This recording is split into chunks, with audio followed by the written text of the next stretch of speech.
Peace, and welcome.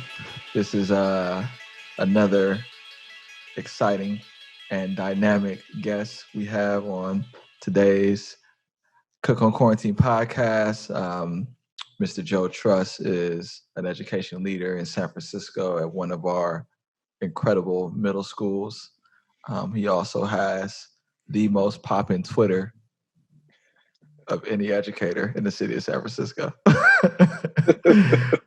He's speaking truth to power in the system, online, in the world, being a support around issues of equity in education, building communities around advancing a social justice agenda for the benefit of marginalized young people, and taking bumps along the way, learning along the way, growing along the way. And so I'm glad to have him on today. Ooh, see why I'm rapping right now. You saw that? So we can kind of get into his story. And thank you for doing this, Mr. Truss. Hey, man, no doubt. It's my pleasure. It's always nice to just chop it up a little bit. And, I feel like a lot of times we don't really get to talk with people from our same place, but this, talking about stories, and you could tell different stories when people are natives to the area, born and raised in the area. So for me, that's beautiful. And, our worlds, we've kind of seen that our lives overlap in lots of ways, and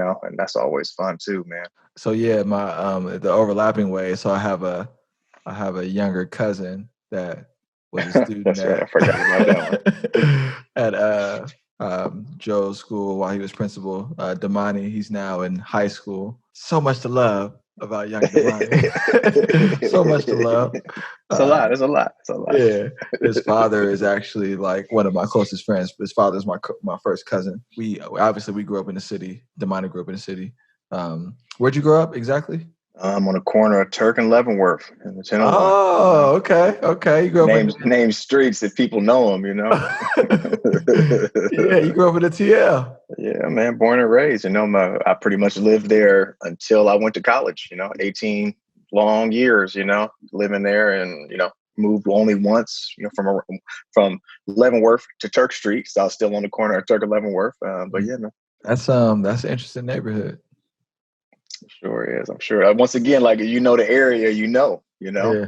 What I always like to tell folks who aren't from the city is it's the Amsterdam, of San Francisco, or one of them at least, it was crazy, man. It was the 80s, born in 81, came up when it was, that was happening all across the country, right? In cities and inner cities and red light districts everywhere, right? But, I saw my version of it in the Tenderloin, a 4 or 5 block radius where anything could happen at any moment, with no rules for the most part. Yeah. I actually had no idea that you grew up in the Tenderloin. So just for some reference sake, the Tenderloin is sort of central San Francisco, right above Market Street. Some would say like the heart of the city, center of the city, and has a long history of like various activities that are very self-destructive, and also has a lot of families. Right. So when someone from here says the Tenderloin, it's like a lot of context associated with that. One of in Amsterdam, for people who haven't watched The Wire, is this area. He's referred to like this show called The Wire, where they legalize drugs and prostitution, and this aspect of the show. And so people don't know that there's a lot of kids that live there. And so I was recently walking through it because it's like one of the last places in the city where it's not as expensive to stay. Right. And it's funny. So funny story. That's when I asked my mom how she ended up there. She was like, that was the cheapest place to live and we didn't have any money. So that's where we ended up, Mm-hmm. I was looking at apartments and I was like, the places online, they looked okay. They looked nice. So I was like, okay, I'm gonna check it out. I'm gonna just like walk the neighborhood. And then it's kind of a trip around my sensibilities because I grew up poor, but walking through the Tenderloin was like very jarring. It's another place, man. I mean, like, as a kid, when I was little, I didn't know any different when I was real small. So it was just like, that was just it. That was life. And that's where we lived. So the Tenderloin has tons of apartment buildings, right? I don't remember no homes there. Not just apartment buildings, but also day to day and week to week and month to month hotels They have all kind of folks that stay there for various reasons, right? But like in the apartments where I lived, there's drug dealing, and then there's like drug dealing out your gate 24/7 that you walk by every day, right? One gate to walk through, right? And then all along the neighborhood. And what I always explain to folks who are not from the Tenderloin, it's one of the only places I've ever heard of that you don't have to live in the neighborhood to be able to slang there. It's a strange thing, you know. And there were some people who lived there who did, but like people could come from other places, and there was like territory on certain blocks, but they weren't from there and they even lived there. And that's like the wildest concept, right? Because everything I've learned outside of that is people do stuff where they live for the most part, right? So yeah, I mean, people selling drugs out my gate. You know, when you can find drugs accidentally, that says something. You know what I mean? As a kid, right? You know, when prostitution, gangs, drugs, crime, death is just it was just regular. It was just regular. You know, it wasn't that out of the ordinary. It wasn't until I met people later on and realized that that wasn't their regular life that I realized it was out of the ordinary to other people, at least. And it wasn't really until I started getting into middle school and high school when I started being able to see the juxtaposition between my day-to-day and other people's day-to-day. And I would go visit. I remember I had this crazy experience when I was in high school. I was going to Lowell at the time, a place that shouldn't exist anymore, but still does. Oh. But I was going there at the time. And I remember, you know, I was working on some project, some assignment with some kid in my class, right? And I was at his house, and I remember walking around his house. It's probably 10th grade or something. And he's giving me a tour, and he's like, "Oh, this here and this here." And we walk past the room, and he was like, and I look in the room, and it's just empty, right? It's like a bed, and now I understand that's a guest room, right? Right? And I was like, and at the time I was like, who lives in here? I was like, who's in here? He's like, "Oh, that's the guest room." And I was like, where? You got open rooms? Like, you got open rooms? Like, what you mean you got open rooms? Like, what you mean nobody lives in this room? Right? And then it was like, oh, it's another one of them. Oh, it's another one? Oh, and you know, for me, I was like, okay, like something ain't right here, you know, like, because for me, and then I go home, right? And you know, I live in a studio apartment, just me and my mom, single parent. I'm home. Dad died to alcoholism when I was 5. That was my story. My friends and all my in my neighborhood and in my apartment buildings that I lived in, they had 6, 7 kids. Some had 2 or 3, but they had 2+, 5+ kids in one studio, maybe in one bedroom, right? So for me, this concept that like there was that much space, not to mention the safety and the quiet and the solitude and all that kind of stuff with being in other neighborhoods across the city as I started moving more, let alone when I got to college, right? And really started seeing what the world was like. I didn't know until I knew. And then for me, that was when I was like, okay, well, what's up with this? And what are we doing about this? Right. So, you know, it's a strange place to grow up and to be a kid, man. You know, there's a lot of stuff I could have got into that I chose not to, you know, but I feel like everybody I knew did not choose to. Everybody I knew chose to get in it. And felt everyone else I grew up with felt like they had to get into it. You know what I mean? Like, that's how it just felt like. And like, for some reason, I felt like I didn't have to, and I didn't. But like, I didn't know anybody who went to college when I was a kid. Maybe there was somebody in the after school program, maybe, right? But that wasn't until about middle school, right? But like, no, but I didn't know anybody in the neighborhood who went to college. And like me, maybe one other girl that I know were like school kids. We knew, right? And people knew, right? At a certain age, people were trying to jump me into gangs and all that kind of stuff for a certain age. And at a certain point, they were like, oh no, Joe's going to school. That's what Joe's doing. And then I was like, don't fuck with him. You know what I mean? That's just what it was, you know, like, you know, my mom luckily had good relationships with everybody and whatever, like people didn't fuck with me, which was good, you know, because like, I mean, my friends were selling drugs in middle school already, you know, operations, you know, and you watch Get to the Wire. That's what I love about that show, because they break that shit down, right? You got the corner boys, right?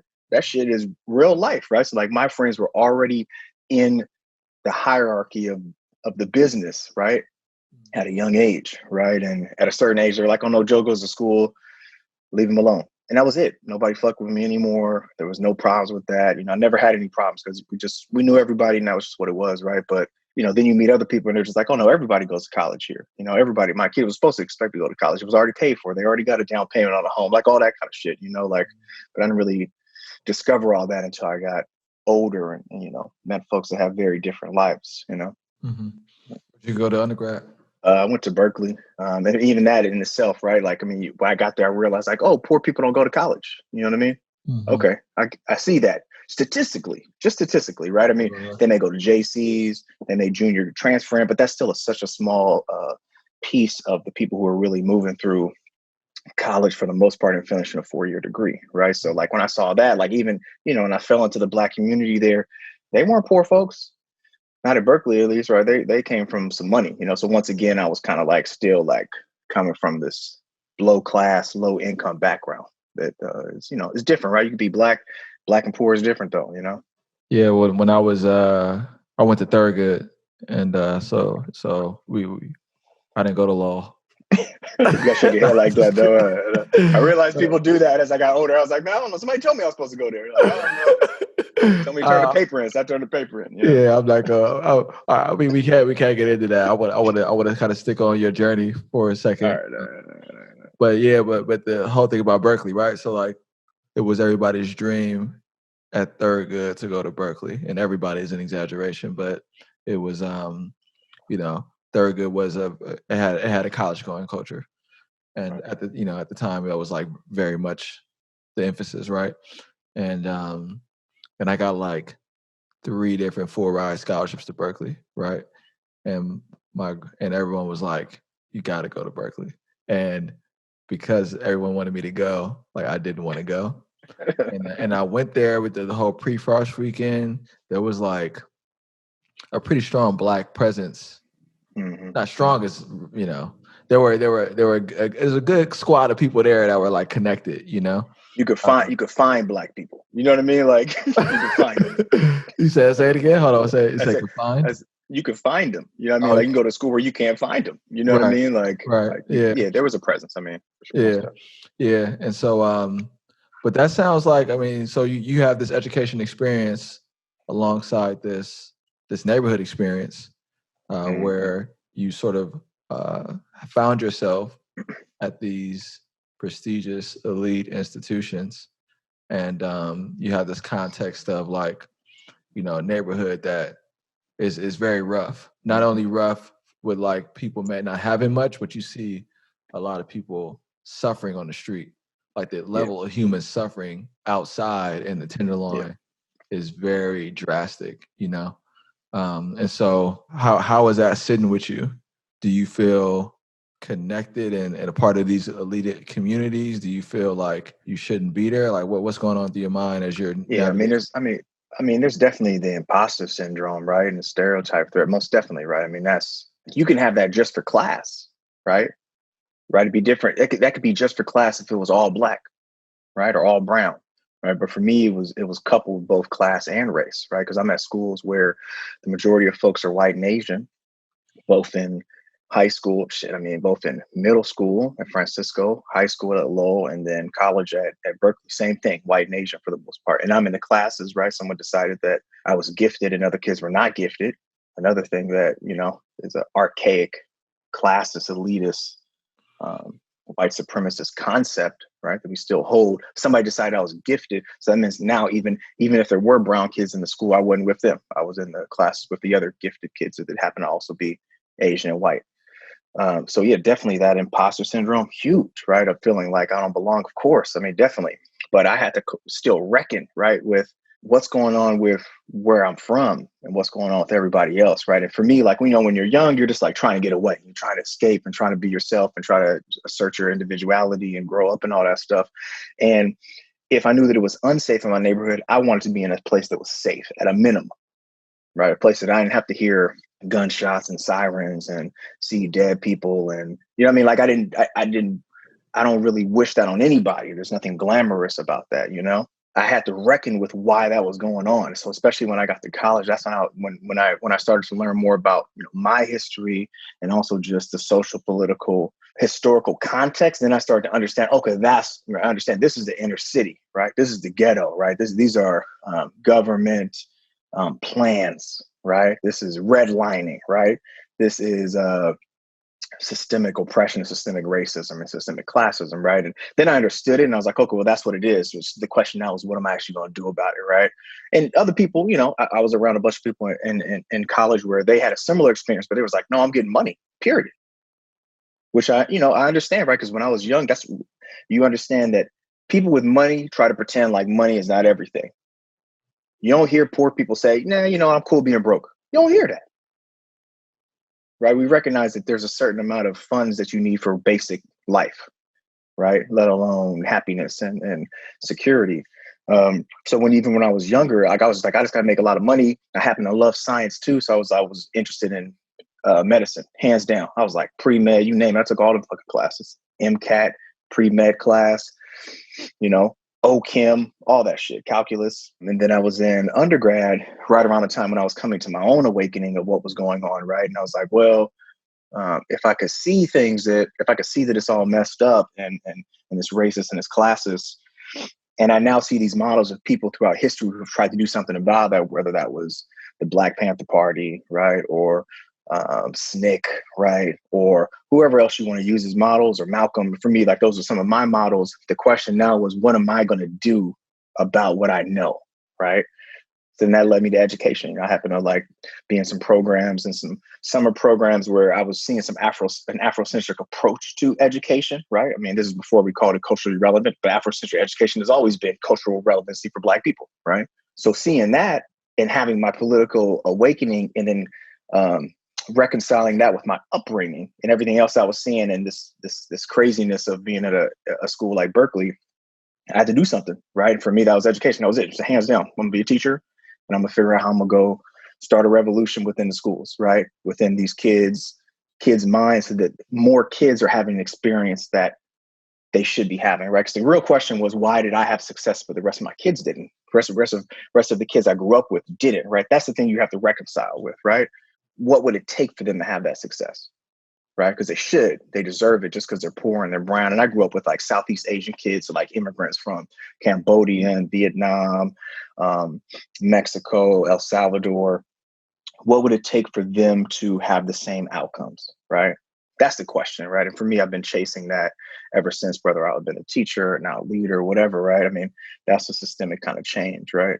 It's actually interesting because I just recorded a podcast with a gentleman named Clarence Otis, who was the CEO of a Fortune 500 company. He grew up in Watts, and he went to school with the founders of the Bloods and the Crips. They all went to school together, and he credits the emphasis of Black nationalism for his success in corporate America, which was kind of like, I was like shocked, I can see a connection though if you flip it the right way, but that's deep.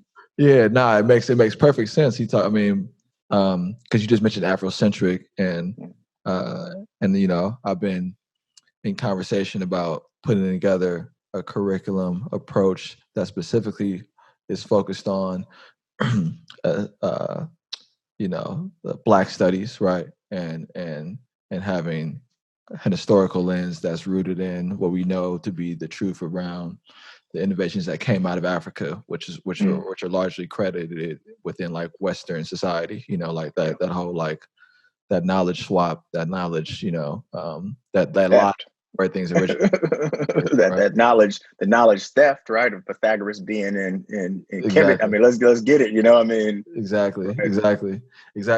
And so but like it was heavy because I mean, it wasn't like he really talked about an awakening. It was like, we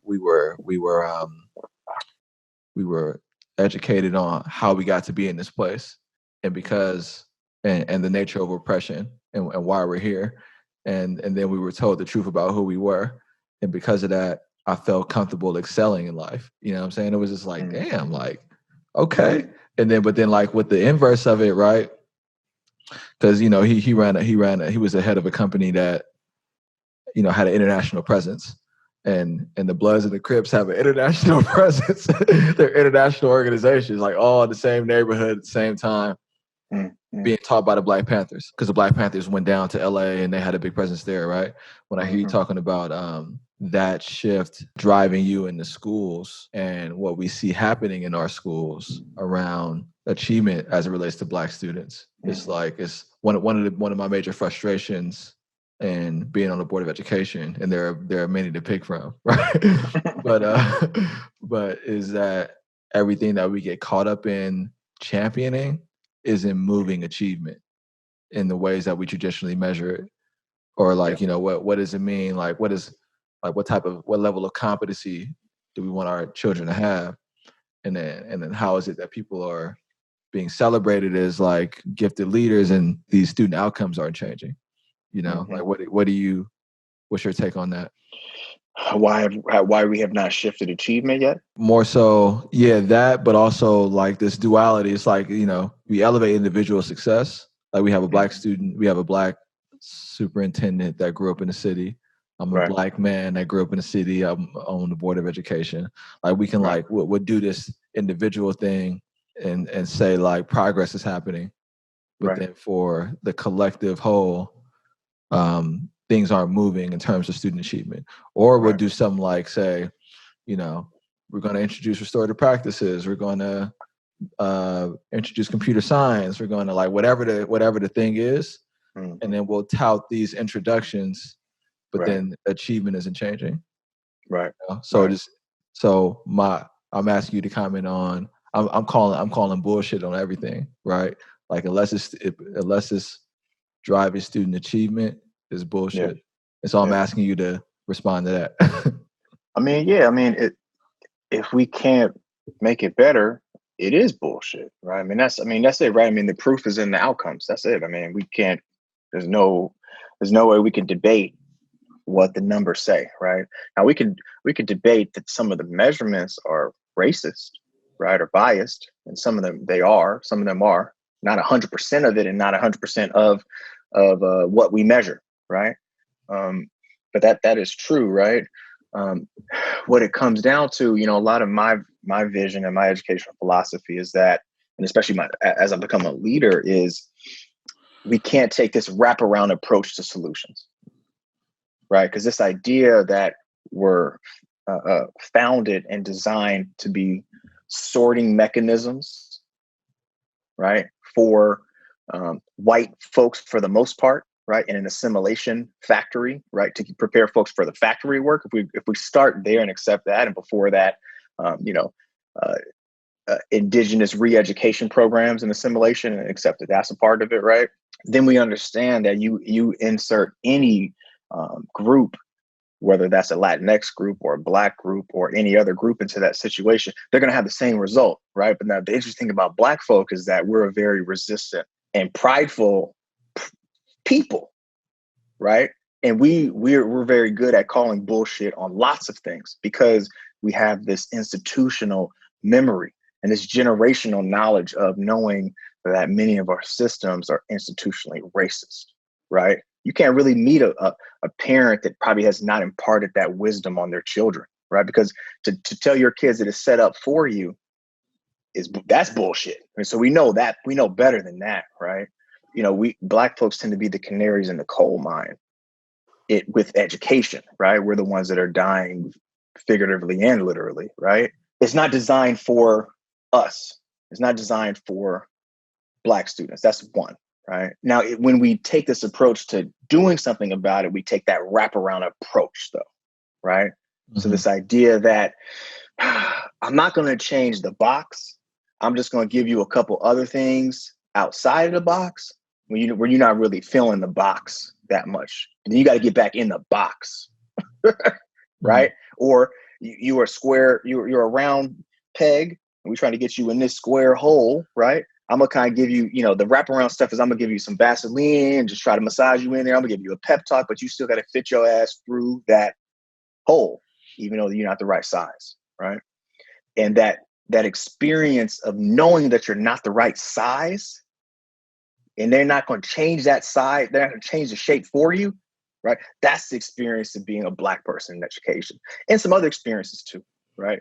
But this idea that no, the curriculum is not going to be designed for you, the pedagogy is not going to be designed for you, the systems are not going to be designed for you. But when you want to get back in the box, we can get down, right? That's the experience, right? And most folks who make it through, unless they were somehow lucky to go through an Afrocentric school or to be in a really strong household that somehow did some wraparound shit outside of that, unless you learned your history outside of that, right? Or they went to a charter school that happened to be an Afrocentric school that just happened to have really, whatever. That's the exception, right? The rule, though, is if you made it through, at some point you have to to reconcile the fact that you needed to let go some of yourself to get through. And then you have to try to like get it back some way, right? You spend your whole life trying to get it back, right? That's the process of assimilation, right? Now that's because it's set up that way, right? So we see the outcomes, and outcomes are the outcomes, right? What we do about that is we change how it's set up. That's to say that we change our pedagogy, right? We change our curriculum, right? I mean, why have people been pushing an Afrocentric curriculum or African American studies curriculum for so long? Because we know we need that shit. We know that that stuff is this thing that unlocks you, that feeds your soul, that teaches you your history, that builds you up, right? It's nice that now in the last like 10 to 20 years, maybe 30, depending on who you read, people have been talking about culturally responsive teaching. And a lot of Black educators have been leading that, right? Whether that's Geneva Gay, right? Lassen Billings, Zaretta Hammond, like people have been championing this stuff recently, but before you couldn't really even touch that before, right? But that's starting to answer this question of how do we actually change how we do it, right? The curriculum, the pedagogy, the relationships, right? All of that kind of stuff, right? So yeah, I mean, you can understand why parents show up or kids show up and they call it bullshit because their experience is bullshit. I mean, now they would actually have to lie to themselves to say that it's something else. And we get trained in how to do that too. And the folks of us who make it through learn how to do that. And once again, at some point you have to reconcile with who you really are and that double consciousness, all that kind of bullshit. You have to dig through all that kind of stuff to dig yourself out of that piece, if you ever do, right? Mm-hmm. Now, this piece of what we do about that is we design for Black students, right? I mean, you could also design for Latinx students. It's going to be some similar stuff. It's not going to be the same stuff, right? But that, I mean, everything needs to change. But the hard part about that is the people doing the designing and the people delivering the design, right, have been assimilated into the same system, right? They've been drinking the same water. They've been breathing the same air, right? And that gets into like the mindset shift, the skill shift. We all went to schools. I went to a school that was not designed for Black students or poor students, right? So my default is going to be that when I close my eyes and I'm trying to see if I can walk through my house with the eyes closed and I know where I'm kind of going. When I'm in that kind of mode, what I'm going to go back to, the shit that I was trained to do, that I experienced for 18 years, right? It takes some serious reorganization, right? But you know, that is the work, you know, if we really want to do it, right? Yeah, there's a lot there that you brought up, and multiple avenues we can go down. I do want to talk a little bit about how you're bringing people into that approach through, because you know it's not like you have enough work to do. You run a school, you got a family, but you've also started to create these spaces and be a voice on these issues. Create these spaces to help people advance their approach to educating. So touch a little on that, like the consulting, the training work you're doing. I know you just had something happen that was really huge. Yeah. So, you know, I feel like a good, you know, touch point or, you know, indicator of that is this weekend that we just finished up, June 27th and 28th. I had a training. The title of the training is Dismantling White Supremacy Culture in Schools. And the subtitle is, you know, how do we create anti-racist schooling, right? Education, that's the idea. This weekend, we had almost 1,000 people locked in for 4.5 days on Saturday, 4.5 hours on Sunday, digging into that topic, right? We ended up having 1,600 people register and almost 1,000 people show up. And we actually broke Zoom, and I had to close it up and turn people away and open up another session in 3 weeks just to serve folks who are interested and also just kind of keep the party going. I mean, what the beautiful part of that is, you know, like it's hard when we're in these systems and these institutions, we feel like we can't really be that direct. We can't talk about white supremacy. We can't talk about racial hierarchy. We can't talk about systemic racism. We talk about diversity. We talk about equity. We talk about inclusion. We can talk about cultural competence, right? So the fact that we had people locked into that conversation to figure out how is this showing up in schools, but really, the real part is it's not in schools, it's in us. We just happen to be operating the machine, right? I mean, that's the real part, right? I mean, and that's what I love, that I try to create that space for people. They walk in thinking they were thinking about a system, and they walk out realizing, oh shit, we're the system, right? And we're the district, right? And there's some parts of the machine need to move too, but ultimately everybody's at some piece of the machine, right? So that being said, the purpose of all that is trying to get people to unpack the routines and the behaviors and the beliefs that we've been spoon-fed and assimilated to believe. Generally, white supremacy, right? Racial hierarchy, right? That places whiteness at the top and blackness and indigenous at the bottom. Then once you accept that, then you can say, well, how does that show up everywhere? And which gets back into the conversation we just had, right? It's in the curriculum, it's in the pedagogy, it's in the relationships, it's in the rules, right? It's in the systems, it's in what determines which school you can go to and which school you can't go to, right? The idea that, we have a school assignment system that is built on anti-blackness, right? That says that you can go anywhere you want to go if you want to leave your neighborhood, right? That concept, right, is white supremacy, right? Talk about it. Let's be real, Talk about it. Let's be real, not. I didn't mean it. Well, I just nah, because with the Stokely Carmichael had a quote: "Integration is a subterfuge for white supremacy." Come on now. Come on. Because we understand the civil rights movement. They were never asking for integration in the beginning, right? Mm-hmm. They were asking for equality, maybe, right? Access to the resources. But we don't want, why we got to leave our neighborhood? Why we got to leave our city? Why we got to fire all our teachers? Just give us the new books or give us the money to buy our own books, right? It got sidelined, right? And watered down to say it was about integration, right? Because you're right, because that serves white supremacy, right? To say that, oh no, it's actually better if you go to this other school, right? And we've been using the same concept of if you surround brown students with white students, they will get better, right? But that's bullshit. Yeah, Juneteenth is too. You said what? I said so is Juneteenth. Depending on how you think about it, yeah. You got to break that shit down. Yeah, but yeah, because I was going in on that because at first I was like, oh, Juneteenth, cool, because I grew up going to the fair in the city we have, and then I was thinking about it like, hold on, like we really celebrating white people giving us freedom, like we was free before we got here, like why is when we gonna start exercising liberation? You know what I'm saying? Like what does that look like? And basing it in the true knowledge of our history. And you brought up like Afrocentric schools, right? And I was talking to a sister, she's on the school board in Newark, and we did a podcast together. She went to this school called the Chad School. And she also said like it was a private school based in Newark, and Newark has a long history of Black militancy, itself. And one of the questions, and I heard about her experience and I see how she presents herself, and it's like beautiful and affirming and like, all this other stuff that I want to see. I want everyone to sort of walk around and carry themselves with when somebody has that is noticeable. And it's just like one of the overriding things that I thought about before I ran, and since I've been on this board, and you brought up a lot of this stuff, like, it's in us. You brought that up.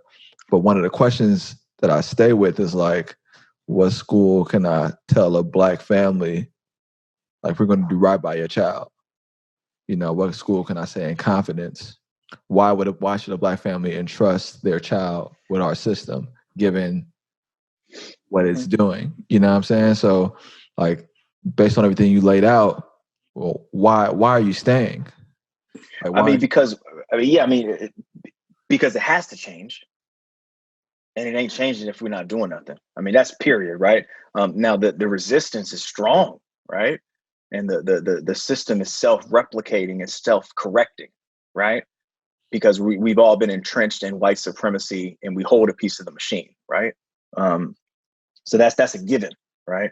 But because, it really comes down to like, we all got some privilege, right? If I made it this far and I got here and I got some degrees and some money in my pocket and I got a job, like I have some privilege. I got some skin in that game. Maybe not as much as some other folks, right?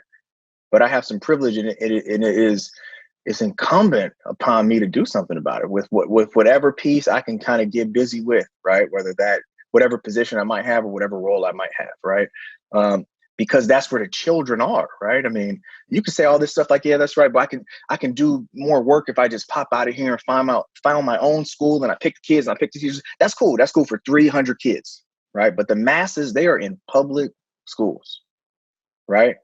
And they are getting whatever they are given, right? And it really is on us to give them something better, right? That they actually deserve, right? It's hard as hell, right? It's tiring as hell.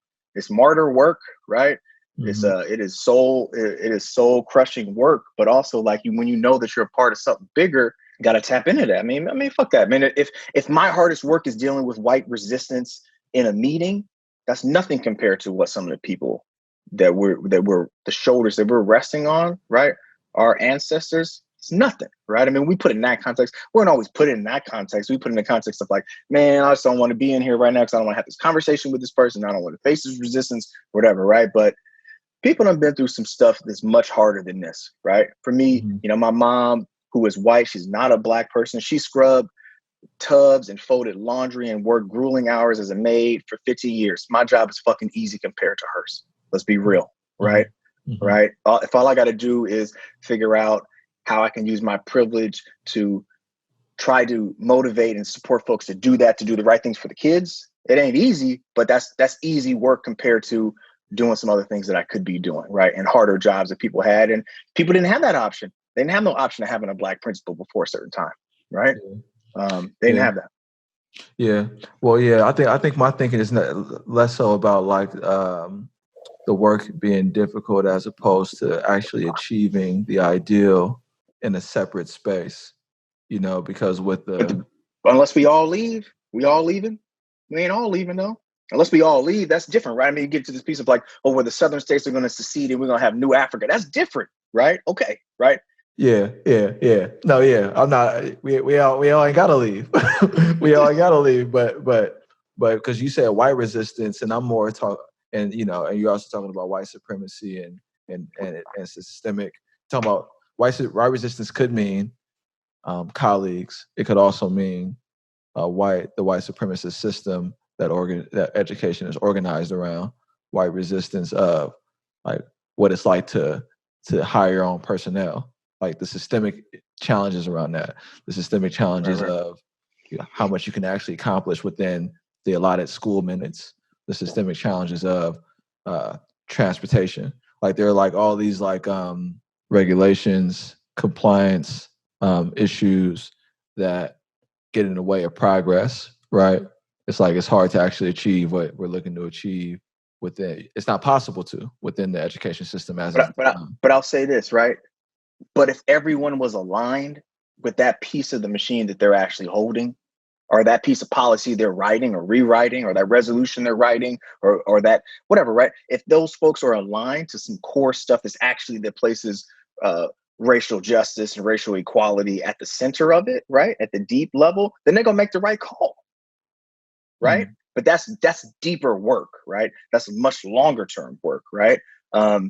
People have, and if we can, and if there's stuff that we can't get around, then we'll be subversive, right? But you're only subversive when you're tapped into something much deeper, right? And that's the place that people need to get to, right? To the point where like there's somebody else who has more privilege than what we have, and they can get more active than how we're getting active, right? We need them on board too, right? But I mean, that's if we're trying to do whole system kind of change, right? Like we haven't seen it, but if we have enough people doing it, they're gonna figure that shit out, right? Unless they accept the idea that it's not possible, right? It's possible. Yeah, and I feel like we're I appreciate this conversation. I don't know if we're getting too into the weeds for people, but that's all good, man. I want to you know, so you did the training. You had a great showing in terms of people that were either hungry for this information or hungry for this community. What's next on that piece? What I try to create in that space is a learning space for folks to kind of come to their own conclusions with some stuff, and also just have folks be charged up to go back and do something, do more, do something, but get aligned a little bit. So people actually come in some teams, which is dope, right? So like some people came solo, some people came as deep as like 25 deep to a training, like their whole school came, half the whole school, right? We had like 72 people come from Amherst, Massachusetts, right? Together, right? So the act of them coming to something and going back, they're going to get active much more than they could before, right? So, and that's on them, right? I'm not everywhere. I go back to my school, right now, and I try to get active there, right? But what's next is, so if we're not trying to do white supremacy culture, what are we trying to do, right? I mean, the shorthand for me for that is anti-racism. You can call it social justice. We don't call it different things before, but if we identify what we're not trying to do, it's going to be pretty easy to not end up there, right? So that's next. But I mean, just giving people more support. I mean, what I realize is in San Francisco is, as much as we're in this pseudo liberalism and kind of fake progressiveness that we have all these kind of debates and problems with, there's some people that are much later to the conversation and much also more stuck in their thinking. They don't even think they can even have those conversations, let alone do something about it, right? So, we continue plugging away, right? I mean, this thing was much more of a national and actually international kind of thing versus a San Francisco focused thing, right? There's probably only like 10, 15 people from San Francisco, right? But, we had people from Brazil, Denmark, England, Angola, but all the states and a lot of people from Canada too. I mean, what's next is people got to figure it out, man. I even say in the train, I was like, I don't got the answers. I was like, I could ask some provocative ass questions and say, what are you going to do? Right? Are you sold out already? Or are you really still working for the people? Which people are you working for? I mean, people got to come to their own reckoning with that. Right. And we face ourselves in the mirror, but we got to know what question we're asking ourselves in the mirror. Right. Right. Am I doing it? Am I doing enough or not? Right. I mean, that's it. Right. And that'll push us to keep working as hard as we can for the people who need it, who can't, they don't even have the privilege to be able to do that work because they're just getting worked on by the system. Right. I mean, we're trying to try to bring folks who've been marginalized to the table as best as we can. Right. And clear the way so they can be there. That's hard, long-term work, for sure. Yeah, and I appreciate you doing it. Like, what I want to skip over this. If people are interested in learning more about that, how can they get connected? You can definitely follow my stuff on Twitter at Truss Leadership, TRUSS Leadership. You can check out my website, culturally responsive leadership.com or joetruss.com will get you there. And couple trainings. There's a training coming up on July 18th and 19th. I'm doing it again. Same thing, 2-day training, breaking down white supremacy culture.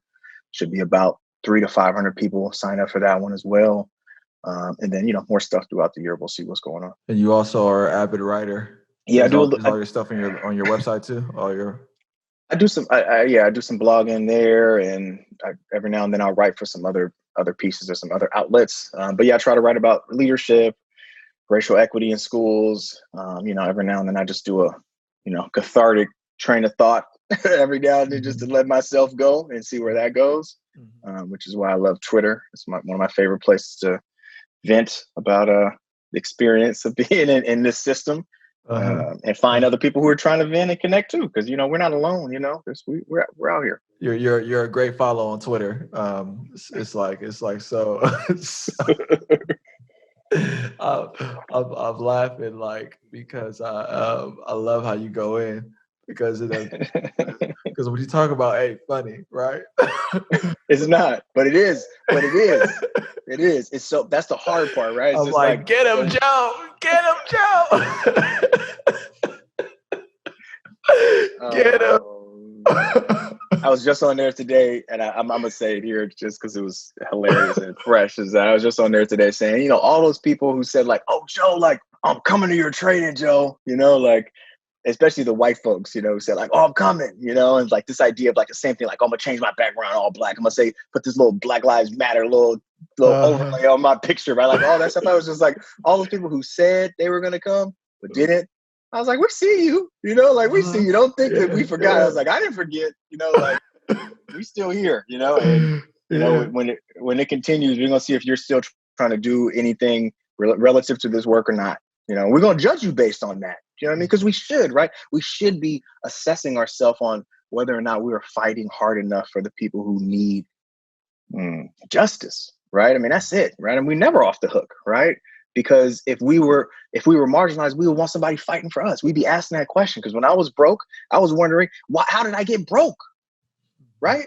Like, why was it okay for me to be broke and not have regular basic ass things in the Tenderloin? Like, why was somebody not fighting for me?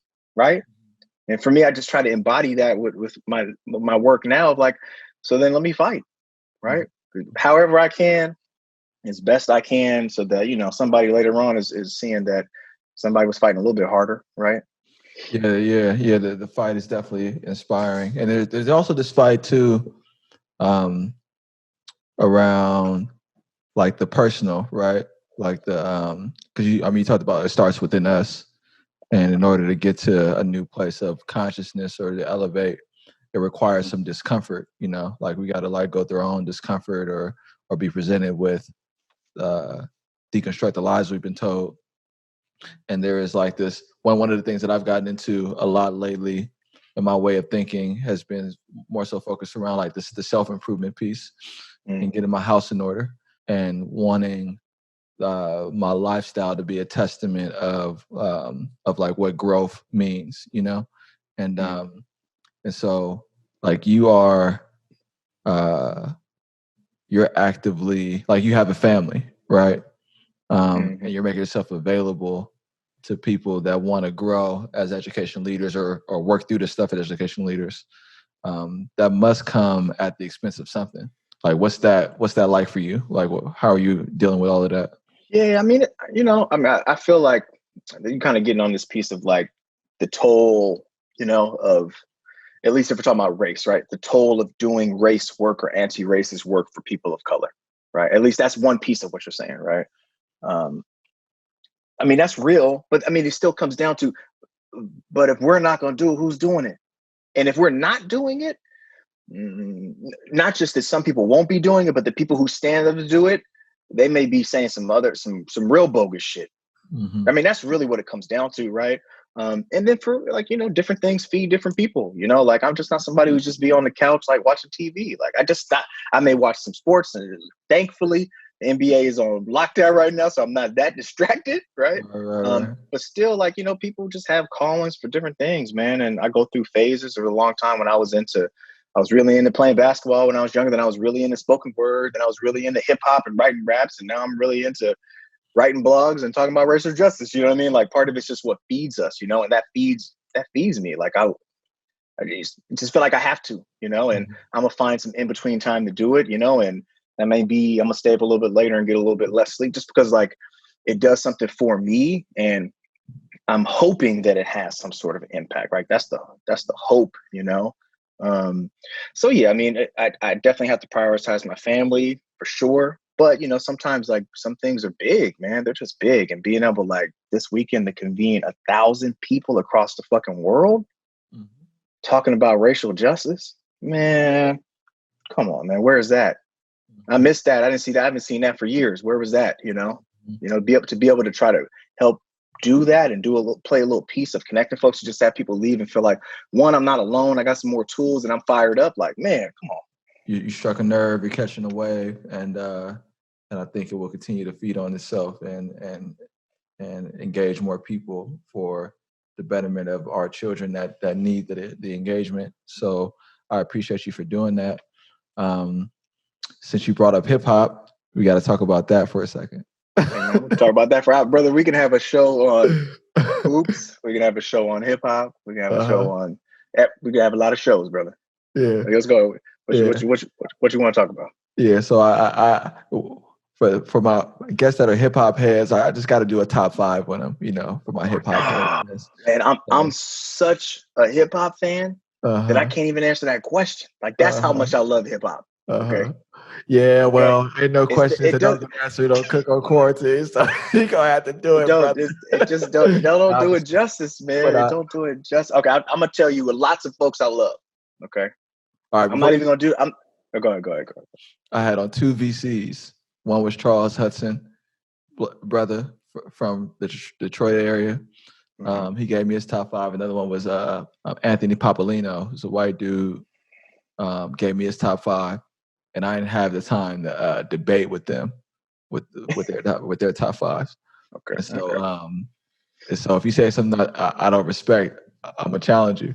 Okay. Well, look, I'll start here. I'm not gonna name any of the people that people always want to put in their top 5. I'm not gonna name those people. Okay. Just because like this idea of whether or not Big and Pac are in the top 5, that's whatever. You know, that's cool. Whatever. Everybody can debate and spend all this time on it, right? There's a whole lot of artists out there, though. Okay. And I kind of get a little bit deeper into the crates and, you know, like I was on Napster, you know what I mean? Like, like finding people out that way, you know, not just on MTV Raps, right? Or Big Tigger, right? Anyway, so I mean, I'll tell you some people I love. I'm trying to think of who I go back to all the time, because that's the real test, really, right? For me, Talib, gotta be. He's not on Gotta be. mine, but that's a common answer. Continue. Gotta be. I love man. I love so much of Eminem stuff, man. Go back to it all the time. Lots of problems in some of the stuff, but I can't pick and choose everything. Nas, go back to often. I would say I wish he had more years of music because he's still new and young, right? But also just another kind of monster. Kendrick, one of those ones is just like there's more there than you even can hear, and it's gonna be more the next time you listen to it. Like that's the kind of shit that like I feel, man. I'm into keep it in the same family. Oh man, I gotta say like common and most. I gotta keep it together. And like there's definitely a pattern there, that I know because that was when I was coming up and right. I mean, some people got the New York pattern, right? And they can name all these folks, right? Or they got the West Coast pattern or whatever. But like we talk about just people that speaks to the soul. That you learn from, because we're gonna talk about Afrocentricity and learn some stuff. When I can hear a Nas rhyme and know that he said Ivan Van Sertima, come on now, like come on, right? Come on. Yeah, I found that too. I found like what I love about hip hop, what I don't know if people necessarily who aren't hip hop heads understand is that like there's the diversity within the genre is so vast that you can kind of catch a wave that really aligns with like your worldview now from a perspective that, culturally you connect to. And a lot of my hip hop, a lot of stuff that I love right now is like inspirational. And I don't really listen to, I guess I don't have a radio. I don't have a TV. I haven't seen a music video in a long time. That was like a lot of what I loved growing up. But a lot of people that I get into, it's either like it inspires me or it's like hella street and lyrical, like street lyrical, like Freddie Gibbs, right? Or like Ron Conway or Benny the Butcher. Those are the kind of people I'm listening to a lot of that right now.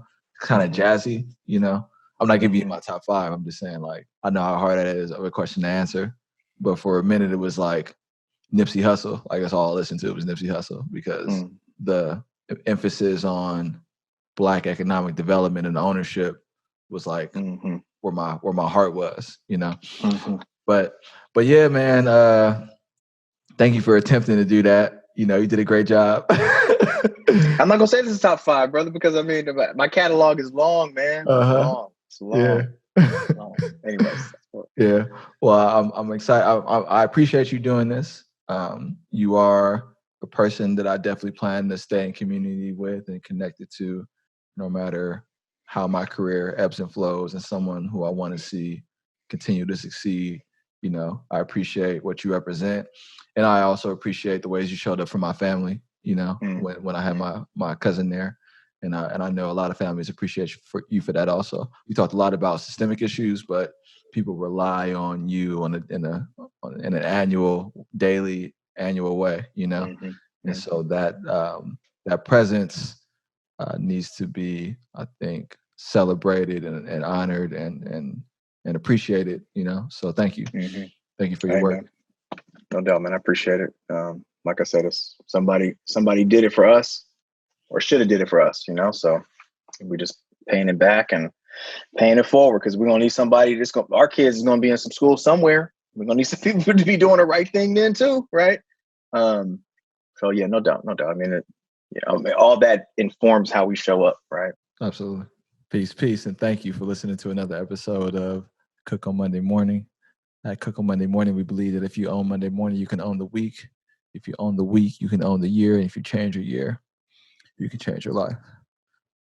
It was so much fun talking to the good brother, Mr. Joe Truss. He's principal at a local San Francisco middle school and has been touching and improving the lives of families on the southeast side of the city his entire career, all over the city. But, especially since he's been on the southeast side of the city, he's worked with several of the youth in my family, and and he deserves to be commended based on that alone. People like Mr. Truss, they are outstanding, and they actually are in great supply in the city of San Francisco. We have incredible educators. We have incredible educational leaders from all walks of life committing themselves each and every day to the young people in our public schools. I appreciate him for taking the time to share his story, to share his passion, to elevate the work around anti-racist teaching that he's been building a community around here and all over the country and all over the world. Please support that brother by following him on Twitter. We'll put his Twitter handle on the screen so you can make sure you catch it. Check out, the upcoming trainings that he has. I'm sure he'll be announcing them soon. And thank you for listening to another episode. As you know, since the pandemic has started, we've changed the title of the series to call it Cook on Quarantine. And we're releasing episodes 3 times a week. So thank you for being on this journey with me, for continuing to listen and subscribe. Please like, share, and subscribe this podcast. If you know people in education that you think would benefit from hearing from Joe, share it, or any other past episodes that we've had. We've been, on a marathon, just steadily putting out the stories of really incredible people that make up our city and our country. And so I'd like to thank all of them for being a part of this journey of building this podcast. As you know, the Cook on Monday Morning concept and product is owned by the Luther Harris Holding Company. I named my company the Luther Harris Holding Company after my great-grandfather, and he represents a legacy of ownership and building up yourself and improving your community. And so I wanted to design my business around those values. At the Luther Harris Holding Company, my primary work is as a strategic advisor. I work with nonprofits and companies to help them meet their strategic goals. We do a number of different things together, and all of that work has been really uplifting and fun. Thank you to all of the people that have reached out to me because of the podcast to start work with them. My plate is filling up fast, and that is a beautiful thing. It's a beautiful thing, but it's still, in a place where I'm not obviously making tons of bucks, and the city of San Francisco is an expensive place to live in, but I really enjoyed the work, and I appreciate everybody that's, reached out to me. If you're interested in talking more about what I do as a strategic advisor, feel free to reach out to me. My email is info@StevonCook. If you're interested in supporting the podcast, beyond liking and sharing and subscribing it, you can also purchase all the merchandise we have coming out. We have a number of things that we're going to be releasing very, very soon. And you can be the first to see and purchase the merchandise by subscribing to my newsletter, which you can do on my website, stevoncook.com. There are also a number of book recommendations that I have. I have a books page, just like various book recommendations. So you can check those out at Stevon Cook. Bookmark that page, and before you do any shopping, just go through that bookmark before you do any of your Amazon shopping. That's a great way to support the podcast. It's no additional cost to whatever you're purchasing, and it gives a little kickback to the podcast, and it allows me to continue to cover the cost of what we do here. I'd like to thank David Topete for all of the great work he does to edit and get the podcast out in a timely manner. All the people love the podcast because the production value and all that is because of David. So, David, I appreciate you.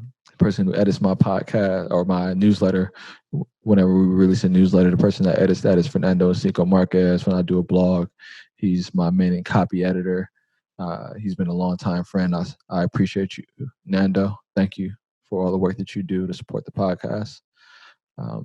And, this podcast was really a statement of love to the people that help San Francisco stay moving, the people that do the work thanklessly, our heroes, our lifesavers, our teachers, our school lunch workers, our custodians, our police and firefighters, our EMT workers, the people that drive our buses, our muni buses, like my dad, the people that clean our streets, all of our blue collar workers, and the people that keep us safe. Like I mentioned, our first responders, but also our social workers and the folks that are coming to our city to help create jobs, our employers. This podcast is also for you, and it's for those gig workers. I've been especially elevating our gig workers, our people that deliver food. They are transporting folks to and fro, exposing themselves to this vicious virus. They're incredibly essential. This podcast is for you. I've been trying to do something special with the podcast by putting the word out that I wanted to take all single mothers are deserving, but I want to show one or two a month that I appreciate them by covering dinner for them, maybe covering childcare. I love to do that for, one of the many hardworking, committed parents that are doing it on their own. I just want to show you that you're appreciated and that your sacrifice is not going unseen. So if you know any single mothers that could use a night out to themselves, send me an email, info@stevoncook.com. Tell me their name. Tell me a little bit about them. Doesn't have to be especially long. Tell me a way to get a hold of them. You can also reach out to me on my social media. I'm on LinkedIn at Stevon Cook, Twitter at Stevon Cook, Instagram at Stevon Cook. That's something that I'm really excited about doing. So hopefully I get an opportunity to do more of it. So we have a number of exciting guests coming up in the coming week.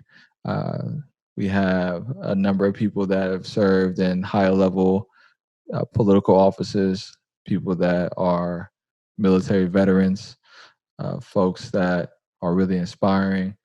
I have this idea of doing a book club. I've been reaching out to some of my friends from college that are now professors, and we're sort of talking about doing a new addition to the podcast that involves a really thoughtful discussion on some classic texts that come from Black authors. And so hopefully, if that all comes together, I'll be able to share it with you soon.